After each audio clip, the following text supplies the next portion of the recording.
11장 거짓 종들. 여러분은 내가 좀 어리석은 말을 하더라도 참아주시겠습니까? 부디 잠시만 참아주십시오. 내가 여러분을 몹시 걱정하고 있다는 사실이 나를 당황스럽게 합니다. 이것은 내 안에서 타오르는 하나님의 열정이나 다름없습니다. 나는 여러분을 그리스도와 결혼시키려 했고 여러분을 순결한 처녀로 신랑 되시는 그리스도께 소개했습니다. 이제 내가 걱정하는 것은 하와가 뱀의 번지르르한 제잘거림에 속아 넘어간 것처럼 여러분도 유혹을 받아 그리스도를 향한 수수하고 순결한 사랑에서 멀어지고 있다는 점입니다. 어떤 사람이 나타나서 우리가 전한 것과 상당히 다른 예수, 다른 영, 다른 메시지를 전하는데도 여러분은 그를 잘도 용납하는 것 같습니다. 이렇게 대단하다는 사도들은 용납하면서 나처럼 평범한 사람은 용납하지 못하다니 어찌된 일입니까? 나도 그들보다 못할 것이 없는 사람입니다. 내가 그들처럼 말을 잘하지 못하고 여러분을 그토록 감동시키는 매끄러운 웅변도 익히지 못한 것은 사실입니다. 그러나 적어도 나는 입을 열 때마다 내가 무엇을 이야기하고 있는지는 압니다. 우리는 아무것도 감추지 않았습니다. 우리는 여러분에게 모든 것을 털어놓았습니다. 나는 하나님의 메시지를 여러분에게 전하면서 담례로 아무것도 요구하지 않았고 여러분에게 폐를 끼치지 않으려고 아무 사례 없이 여러분을 섬겼습니다. 그렇게 하면서 내가 큰 실수라도 범했습니까? 여러분에게 경제적인 부담을 주지 않으려고 다른 교회들이 나의 비용을 대주었습니다. 내가 여러분과 함께 지내는 동안 누군가 나를 돕겠다고 거둔 적이 한 번도 없습니다. 내게 필요한 것은 늘 마케도니아의 신자들이 공급해 주었습니다. 나는 여러분에게 짐이 되지 않으려고 조심했고 앞으로도 짐이 되지 않을 테니 여러분은 믿어도 좋습니다. 그리스도를 나의 증인으로 모시고 말하는데 이것은 내 명예와 관련된 일입니다. 나는 이웃의 판단으로부터 여러분을 보호하기 위해서라도 이 일을 비밀로 해둘 마음이 없습니다. 내가 여러분을 사랑하지 않아서 그런 것이 아닙니다. 내가 여러분을 사랑하는 것은 하나님께서 아십니다. 다만 나는 우리 사이의 일을 공개하여 숨기는 것이 없게 하려는 것뿐입니다. 이와 관련해서 나는 내 입장을 바꾸지 않을 작정입니다. 여러분의 돈을 받느니 차라리 죽는 편을 택하겠습니다. 나는 악착같이 돈을 모으면서도 자신들을 특별한 존재로 자처하는 설교자들과 나를 한 통속으로 취급할 빌미를 누구에게도 주지 않을 것입니다. 그들은 그리스도의 대리인 행세를 하지만 속속들이 가짜인 가엾은 패거리, 거짓 사도들, 거짓 설교자들, 부정직한 일꾼들입니다. 그렇다고 놀랄 것까지는 없습니다. 사탄은 늘 그런 식으로 활동하고 빼어난 빛의 천사로 가장하기 때문입니다. 그러므로 사탄의 졸개들이 하나님의 종으로 가장한다고 해서 놀랄 것이 없습니다. 그러나 그들은 그 무엇으로도 성공하지 못할 것이며 결국에는 그 대가를 치르게 될 것입니다.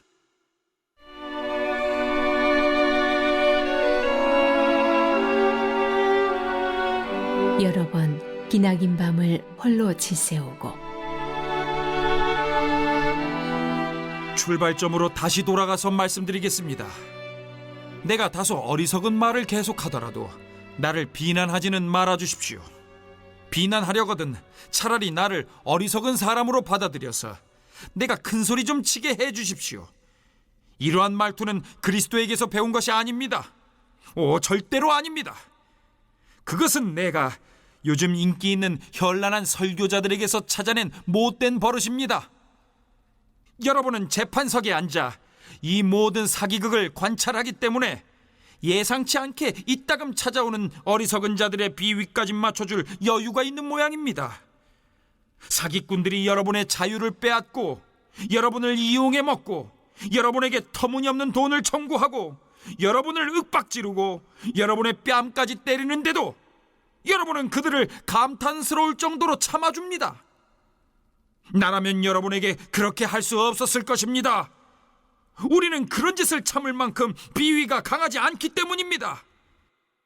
여러분이 설교단에서 자기 자랑을 늘어놓는 자들에게 감탄을 금치 못하니 나도 자랑해 보렵니다. 이것은 어리석은 사람, 곧 여러분의 옛 친구가 하는 말이라는 것을 잊지 마십시오. 그들이 스스로를 일컬어 히브리 사람, 이스라엘 사람, 아브라함의 순수 혈통이라고 자랑합니까? 나도 그들과 동등한 사람입니다. 그들이 그리스도의 종입니까? 나는 더욱 그렇습니다. 내가 이런 말을 하고 있다는 것이 믿기지 않습니다. 이런 식으로 말하는 것은 정신 나간 짓입니다. 그러나 시작했으니 끝을 보겠습니다. 나는 그들보다 더 열심히 일했고 그들보다 더 자주 투옥되었고 매도 셀 수 없을 만큼 많이 맞았고 죽음의 고비도 여러 차례 넘겼습니다. 유대인들에게 매 39대를 맞은 것이 5차례, 로마 사람들에게 매질을 당한 것이 3차례, 돌로 맞은 것이 1차례입니다. 3차례나 배가 난파되었고 망망한 바다에 빠져 꼬박 하루를 보내기도 했습니다. 해마다 고된 여행을 하면서 여러 개의 강을 건너고 강도들을 피해 다니고 벗들과도 다투고 적들과도 싸워야 했습니다. 도시에서도 위험에 처하고 시골에서도 위험에 처했으며 태양이 장렬하는 사막의 위험과 폭풍이 이는 바다의 위험도 겪었고 형제로 여겼던 사람들에게 배신도 당했습니다. 단조롭고 고된 일과 중노동을 겪고 길고 외로운 밤을 여러 차례 지새우고 식사도 자주 거르고 추위에 상하고 헐벗은 채 비바람을 맞기도 했습니다. 하지만 이 모든 것과 비교조차 할 수 없는 것은 모든 교회로 인해 겪는 곤경과 걱정입니다. 누군가 더 이상 물러설 수 없는 형편에 처하면 나는 뼛속 깊이 절망을 느낍니다. 누가 속아 넘어가 죄를 지으면 내 속에서 화가 불같이 타오릅니다. 굳이 나 자신을 자랑해야 한다면 나는 내가 당한 굴욕을 자랑하겠습니다. 그 굴욕이 나를 예수처럼 되게 해주기 때문입니다. 영원히 찬양받으실 하나님, 곧 우리 주 예수의 아버지께서 내가 하는 말이 거짓이 아님을 아십니다. 내가 다마스쿠스에 있을 때 아레다 왕의 총독이 나를 체포하려고 성문에 초병을 배치한 적이 있는데 내가 성벽에 난 창문으로 기어 나오자 사람들이 나를 바구니에 담아서 내려주었고 나는 필사적으로 도망쳤습니다. 바보 넋두리의 시작입니다. 여보시오, 이 바보 말 좀 들어보시오. 세상에 자기가 자기를 자랑하는 것과 같은 못난 인간이 또 어디 있겠소. 그러나 내 그럴 만한 사정이 있어서 바보 탈을 썼으니 내 말 좀 들어보시오. 이렇게 바울은 바보의 탈을 쓰고 말합니다. 이런 극단적인 방법을 써야만 했던 사도의 절박한 상황인식을 이해하는 것이 중요합니다. 여기서 어리석음에 대해서 언급한 것은 그의 독자들의 견해를 반영한 것입니다. 바울이 10장에서는 자신을 비난하는 거짓 사도들을 염두에 두고 말했습니다. 그러나 이제는 거짓 사도들을 용납하고 받아들인 고린도 교회 성도들을 향해서 다소 책망 어린 어조로 말하고 있습니다. 거짓 사도들을 받아들인 사람들은 그들과 더불어 바울을 어리석은 자로 간주했을 것입니다. 이에 대해서 바울은 너희들이 나를 어리석은 자로 간주하더라도 참고 내 하는 말을 좀 들으라고 말합니다. 2, 3절입니다. 하나님의 열심은 아주 강력한 단어입니다. 하나님 백성들이 우상 숭배에 빠지거나 음란할 때 일어나는 하나님의 강력한 질투를 말하는 단어입니다. 열심하면 바울 당시 유대인들은 칼을 떠올렸을 것입니다. 내가 만군의 하나님 여호와께 열심히 유별하오니. 당시의 유대인들은 바알의 선지자를 칼로 죽인 엘리야나 광야에서 간음하는 이들을 죽인 비느하스의 열심을 떠올렸을 것입니다. 열왕기상 19장 10절, 민수기 25장 7절 이하 보세요. 바울 역시 그런 폭력의 열심을 발휘한 적이 있습니다. 내가 증언하노니 그들이 하나님께 열심히 있으나 올바른 지식을 따른 것이 아니니라. 하나님의 의를 모르고 자기 의를 세우려고 힘써 하나님의 의에 복종하지 아니하였느니라. 로마서 10장 3절이 합니다. 하나님의 뜻을 모르고 하나님을 대적했던 자신의 과거를 돌아보면서 아직도 그리스도를 모르는 유대인들에 대한 안타까움을 표현하고 있습니다. 이제 바울은 거듭난 열심으로 전에 박해하던 그 믿음을 위하여 박해를 받을 정도로 열심 있는 사람이 되었습니다. 바울은 자신의 복음 선포를 신부를 신랑에게 중매하는 일에 비유하여 설명합니다. 이것은 구약에서 하나님은 이스라엘의 신랑이시며 이스라엘은 그의 신부로 묘사되었던 것을 염두에 두고 하는 말이죠. 그런데 신부인 이스라엘은 하나님을 버리고 우상을 섬김으로 행음하게 됩니다. 하나님은 그러한 신부의 마음을 돌리기 위해 열심을 다하여 노력하십니다. 바울은 고린도 교회를 위한 자신의 열심은 구약에서 신부인 이스라엘을 찾아다니던 그 하나님의 열심을 이어받은 것이라고 말하므로 독자들을 위한 그의 마음을 표현합니다.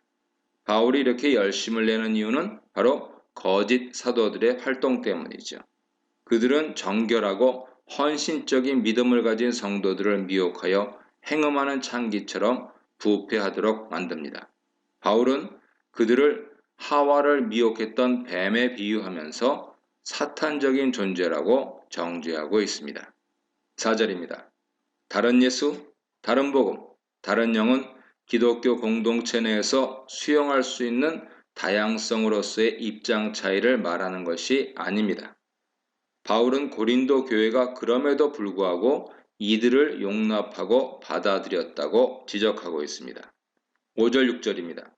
바울은 자신에 대한 거짓 사도들의 비판에 대해 변화합니다. 여기서 지극히 크다는 사도들은 수사하게 능했고 아마도 치유 등 영적 능력을 과시했으며 추천장을 가지고 있었고 외모를 자랑하며 바울의 병약함을 하나님의 징계로 해석하는 신학 경향을 가진 자들로 볼 수 있습니다.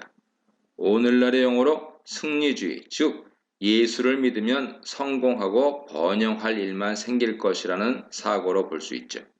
그런 점에서 고린도 전후서의 십자가 신학, 특히 고린도 후서 10장에서 13장에 나타나는 약함의 신학은 오늘날의 번영 신학 경향에 대한 강력한 도전입니다. 바울은 자신이 그런 거짓 사도들에 비해서 조금 더 부족하지 않다고 말합니다.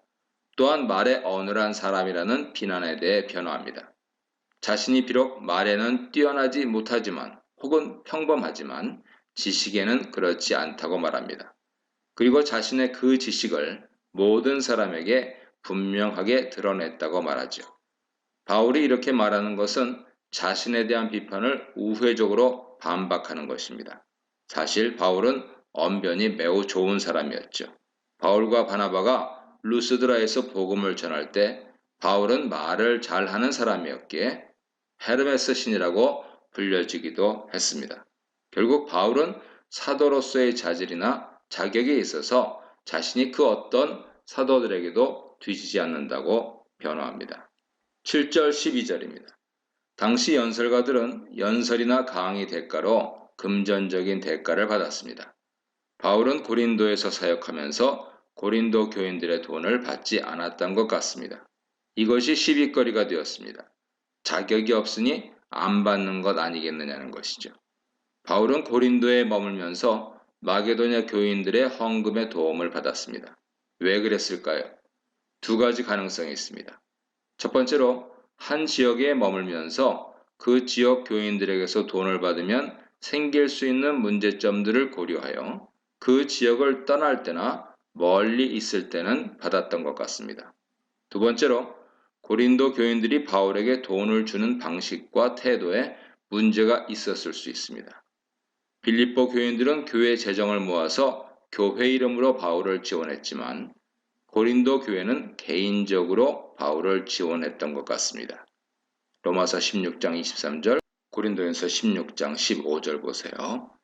고린도 교회는 유력한 부자들이 몇몇 있었고 이들의 주도로 움직이는 교회였습니다. 바울이 그들의 헌신을 고마워한 면도 있지만 개인적으로 돈을 받게 될 때 사도의 권위, 사역의 자율성, 교회 내의 역학관계 등 많은 문제가 생길 것을 염려했기 때문에 고린도 교회의 돈은 받지 않은 것으로 보입니다. 거짓 사도들은 바울이 보수를 받지 않았던 것은 그가 보수를 받을 만한 자격이 없었기 때문이었다고 비판했습니다. 이제 바울은 내가 나의 권리를 사용하지 않았던 것이 잘못된 것이냐고 항변합니다. 바울은 비록 고린도 교회에서 보수를 받지 않았지만 사실은 고린도 교회가 마땅히 제공해야 할 비용을 마게도냐 교회가 대신했다고 말하므로 그들을 부끄럽게 만듭니다. 바울은 그리스도의 진리가 자기 안에 있다고 말함으로써 자신이 지금까지 행한 것이 모두 그리스도 복음에 부합하는 것이라 주장합니다. 그러므로 바울은 앞으로도 계속해서 지금까지 해왔던 대로 행할 것입니다. 그러나 바울이 고린도 교회에서 보수를 받지 않는다고 해서 그들을 사랑하지 않는다는 뜻은 아닙니다. 바울이 그들을 사랑하고 있다는 것은 하나님께서 다 알고 계신 사실이죠. 바울이 계속해서 해왔던 대로 하려고 하는 또 다른 중요한 이유는 바울이 옳다는 것이 증거된 후에는 거짓 사도들의 주장과 행위가 잘못된 것임이 드러날 것이기 때문입니다. 13, 15절입니다. 바울은 이제 여지없이 거짓 사도들의 정체를 폭로합니다. 자신들이 최고의 사도들이라 주장하는 자들은 사실은 속이는 자들이죠. 3절에 뱀의 이미지가 연결되고 있습니다. 속이는 일꾼들이 사도로 가장하는 것, 사탄이 천사로 가장하는 것이 이상한 일이나 대단한 일은 아니라고 합니다. 고린도 교인들이 믿고 따랐고 사도로 인정했던 이들이 사탄일 수 있다는 것은 실로 충격적인 말이었을 것입니다. 그들은 행위대로 심판받을 것입니다. 바보의 탈까지 쓰면서 애타게 설득하는 바울의 목적은 거짓 일꾼들이 아닙니다. 그들의 영향에서 벗어나지 못하는 고린도 교인들을 대상으로 하고 있는 것이죠. 이 문단에서는 깨끗한 메시지, 투명한 물질관, 사랑의 사역에 대해 묵상해 보시기 바랍니다. 16, 18절입니다. 1절에서 자신의 어리석음을 용납하라고 말했는데 다시 그런 말을 하고 있습니다. 거짓 사도들은 육신을 따라 자랑하는 것이 일상사였는데 참 사도 바울에게는 스스로를 자랑하는 것이 어려운 일이었던 것입니다. 바울이 어리석음을 무릅쓰고 자신을 자랑하려는 이유는 두 가지입니다. 첫째, 바울은 자신도 누구 못지않게 자랑할 것이 많다는 것을 보여주므로 육신적으로 자신을 무시했던 거짓 사도들보다 자신이 결코 못지 않다는 것을 보여주려고 합니다. 둘째, 그러나 바울은 그것이 자랑할 거리가 못 되는 것임을 보여주어 육신에 대한 자랑이 얼마나 어리석고 무익한 것인지 가르치려고 합니다. 19, 20절입니다. 바울은 자신의 자랑을 계속 이어가지 않고 잠시 관심을 돌려서 스스로 지혜롭다가 생각했던 고린도인들을 비판하고 있습니다.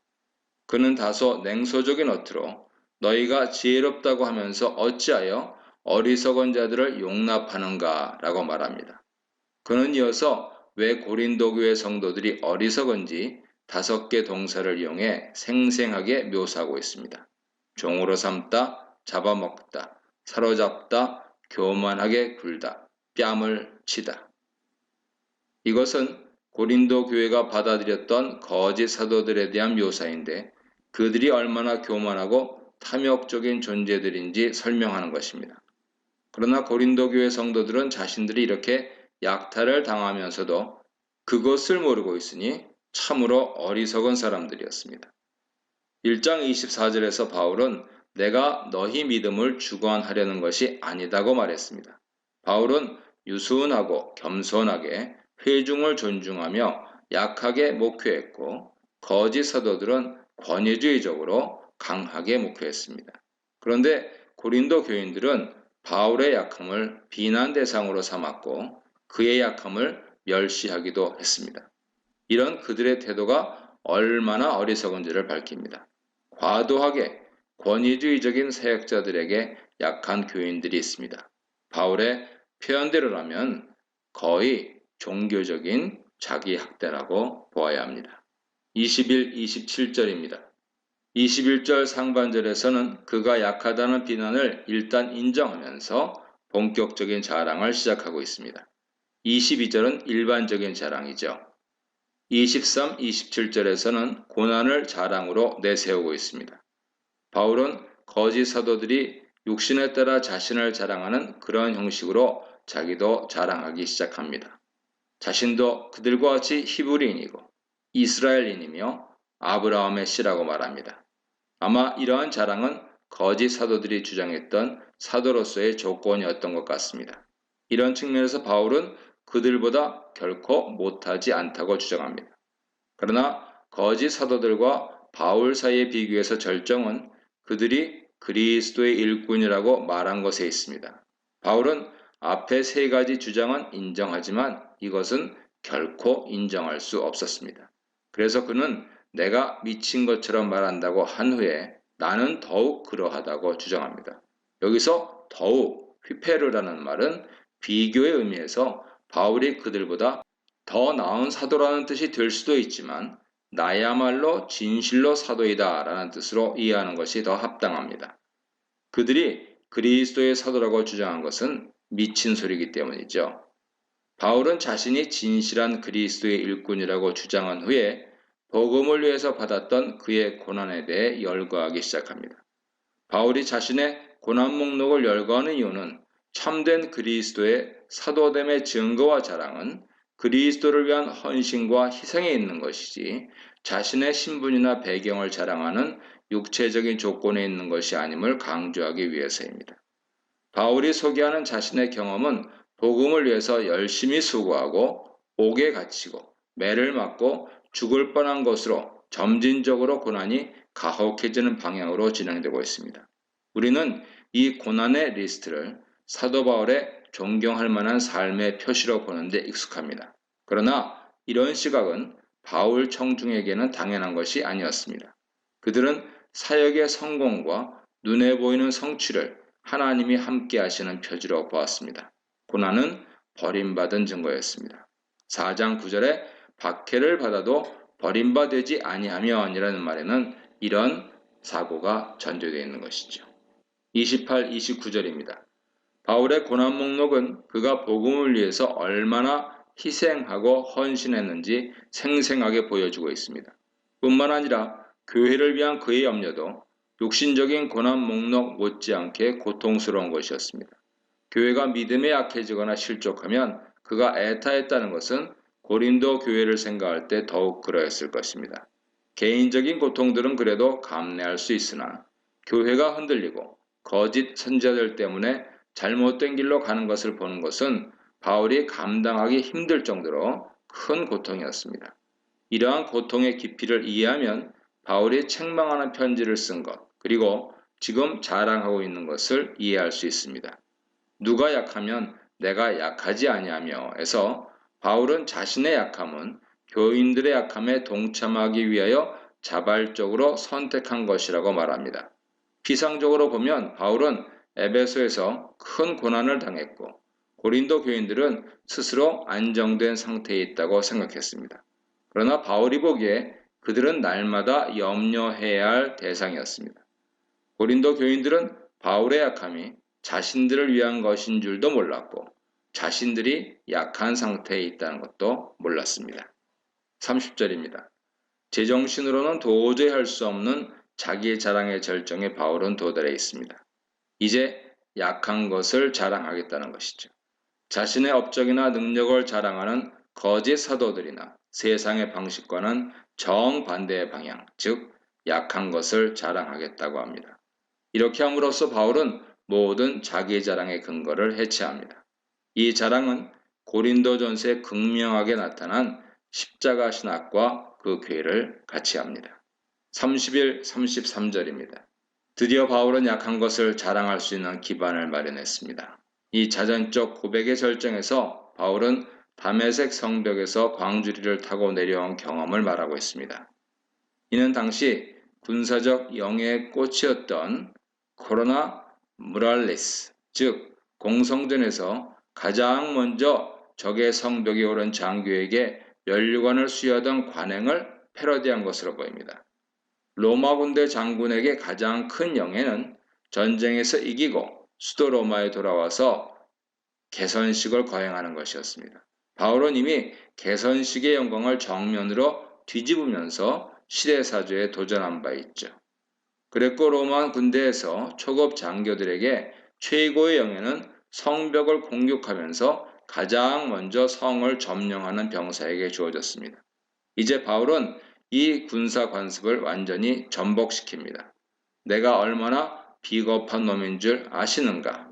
나 광주리 타고 성벽에서 도망 나온 놈이야. 바울이 다메섹으로 갈 때에는 대제사장의 허락을 받아 믿는 자들을 잡아 죽일 수 있는 힘을 가지고 들어갔습니다.